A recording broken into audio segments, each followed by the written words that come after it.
Hi everyone, I'm Fran, one half of the Corporate Breakout Couple, and as many of you may know us, we are the crazy Singaporean couple who quit our high-paying jobs and retired in 2020 at the age of 40 years old. However, in today's video, we're actually telling you, don't leave your 9-to-5 jobs without a plan. Hey, it's not what you think. Yes, John and I, we actually advocate financial independence and early retirement, but that doesn't mean that you need to leave your 9-to-5 jobs tomorrow. So in this video, we'll share you 5 reasons why you don't leave your job without a plan. And as always, before we continue, please like this video, subscribe to join our YouTube family, and share this video with your friends. Much appreciated!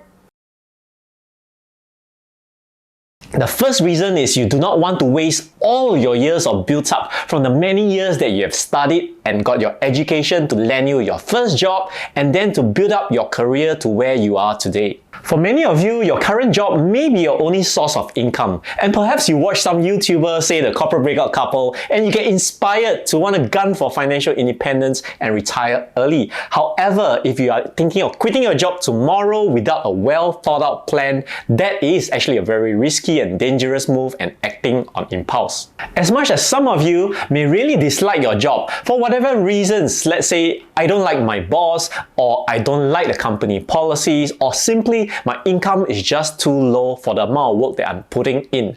Now remember, these are push factors, and it's very important to make the distinction between push factors and pull factors. Now, push factors are pretty easy to distinguish, right? These are the reasons why you want to leave the company or that pushes you out. Now, pull factors, on the other hand, might be a lot deeper than one may think. The pull is not simply just about a better pay or a better boss. It goes a lot deeper than that. The pull actually comes from excitement, anticipation, about a sense of adventure into the unknown that actually draws you towards a new direction. So, before you even think about throwing your resignation letter tomorrow, have a think about the bigger picture where you get clear on your push and pull factors, have a well thought out plan, and execute wisely.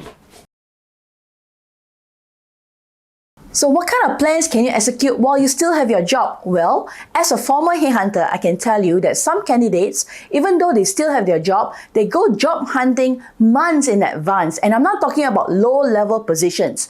Back then, I placed high to mid-level positions, and these guys are already earning $7,000, $10,000, $12,000 a month. So why do they do this? Actually, these candidates don't really have a push factor for them to immediately leave their jobs. I remember fondly this candidate of mine. He was actually in a non-sales role and very comfortable in his position, so there was no push factor for him. However, there was a pull factor, which is he wanted to move into a sales role. So now, fast forward 12 years later, he's now a director, leading a sales team and doing very well in his career. To wrap up this point, if you're very clear on what your pull and push factors are, you can then craft out a plan and be very clear in your execution. It doesn't matter if your plan is to be financially free, early retired, or even have a totally change of career in a different industry. If you keep at it, you'll definitely get there.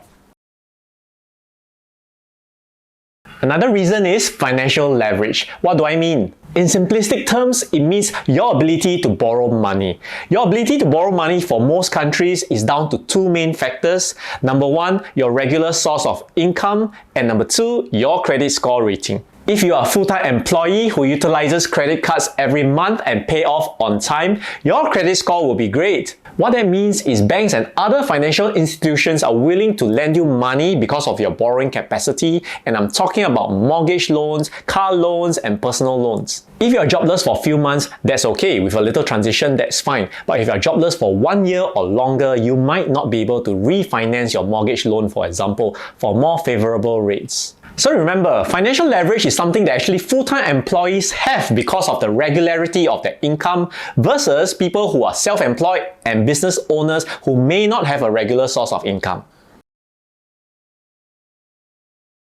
Another reason why you must have a plan before you leave your job is because of life. You know, life happens and sometimes not in your favor. One might get retrenched or laid off. One might actually need to leave the job due to an unexpected illness, or you might even leave your job on impulse, right? You just throw the letter because you are just so done with the job or the boss. I have friends in their late 30s and early 40s who were laid off, right, because of their high-paying jobs and the company just couldn't afford them anymore. I also have friends who are managed out by their new bosses. So their old boss left for a new company or a new department. The new boss came in, and because the new boss wants to bring in their own people, they actually manage out these guys. You know, sometimes life is unfair. You can be really good at a job, really loyal to the company, but at the end of the day, the decision to stay in the company may not be up to you. So my recommendation is to always have a backup plan. What you don't want is to be retrenched, laid off, or managed out, so you're out of a job for several months and you realize, my savings is actually dwindling, right? Because you don't have passive income coming in. Then therefore, you're forced to take the first job that comes along your way. And of course, usually when you're in that position, you're usually not happy in the new company and the new environment. Therefore, then you're going down in a vicious cycle, because now you're then forced to look for another job, and then it might repeat itself again. So the plan is to always stay nimble and never assume that you'll be in the company forever or in that job forever, because life happens. You also need to be updated on the market, in your industry, and in the world, because whatever happens in the world actually will trickle down and it will affect you. For example, you're in Singapore, you work in a multinational company, and then the interest rates go up. Your company can't afford to keep up paying the interest on all their borrowings, therefore they downsize and then they retrench you. Finally, keep your resume fresh and updated with your latest accomplishments, and get to know some headhunters, because you never know when something interesting might pop up and you'll entirely change your career path. The final reason why you do not want to leave your job without a plan is your dependency on a single source of income, which means if you lose your job, you lose your rice bowl. If you've been following our channel for a while, you know that Fran and I always advocate building alternate sources of income which are passive in nature. For example, the passive income could be from real estate, it could be from ETFs, it could be from dividend stocks, and the list goes on. Now, I'd like to point your attention to the Rich Dad Poor Dad's cash flow quadrant. And I'm not going into the mechanics of this cash flow quadrant, which you can easily find out online. I want to point your attention to the employee quadrant, which I believe many of you are in. Even if you are sitting in the employee quadrant with a single source of income, I would like to encourage you that with a well thought out plan, if you are willing to invest in yourself, take investing courses, and get involved in the game of investing, you could be financially independent as early as 10 to 15 years and shift yourself from the employee quadrant to the investor quadrant. By sitting in the investor quadrant, you will, number one, have passive income that's more than your expenses. Number two, pay little to no taxes. And number three, the most important of all, have the time freedom in the world to create the kind of life that you want. You know, Fran and I have some experience in all four quadrants, and I can tell you that you don't need to have experience in some quadrants like business or self-employed quadrant in order for you to achieve financial freedom. In conclusion, don't have full dependency on your single job, your single source of income, but build alternate sources of income that will serve you well in the long run.